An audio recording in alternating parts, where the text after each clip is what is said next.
Israa'el raadaarii Teheraan cina jiru aleelte. Waraana kaan irraa of qusatteetti. Muummeen ministeera Israa'el Benjaamin Netanyahu Israa'el raadaarii magaalaa Teheraan cina jiru aleelu ibsani. Kunis Iraan waliigaltee dhukaasa dhaabuu waan cabsiteef jedhani. Ganama kana Iraan misaa'ila tokko Israa'elitti dhukaaste. Barfatammoo misaa'ila lama dhukaaste. Kun erga waliigaltee dhukaasa dhaabuu irra geenyeeti jedhan Netanyahun. Ibsa baasaniin Israa'el aleellaa dabalataa banuu irraa of qusatteetti jedhan. Netanyahun erga bilbilaan Tiraamp waliin dubbatan. Tiraamp yeroo bilbilaan muummee ministeera Israa'el waliin dubbatan Israa'eliin hedduu galateeffataniiru. Galma waraanichaa hundas baga milkeessitan jechuun isaan jajaniiru.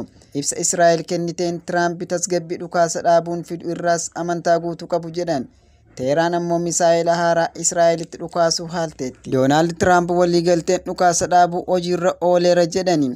Tiraamp miidiyaa hawaasaa isaanii Truth jedhamu irratti Israa'el ammaan booda Iraaniin hin aleeltu. Xiyyaaronni waraanaa Israa'el hunduu gara biyyaatti deebi'aa jiru jedhani. Namni kamiyyuu hin miidhamteen dhukaasa dhaabuu hojiirra ooleera. Dhimma kanaaf xiyyeeffannoo kennuu keessaniif galatoomaa jedhan Tiraamp. Haa ta'u malee gocha Israa'el har'aatti akka hin gammanne Tiraamp ibsaniiru. Erga yeroo waliigaltee dhukaasa dhaabuurra geenye rookeetii tokko waan dhukaafame natti fakkaata. Amma Israa'el haleeluuf baatee turte. Jarri kun lameenuu tasgabbaa'uu qabu jedhan Tiraamp. Kaleessa taa'aa oole hedduu isaa arguu akka hin barbaanne himan. Israa'el erga waliigaltee irra gahamee booda hidhannoo cimaan Iraan haleeluuf qophaa'uun gaarii akka hin taane himani.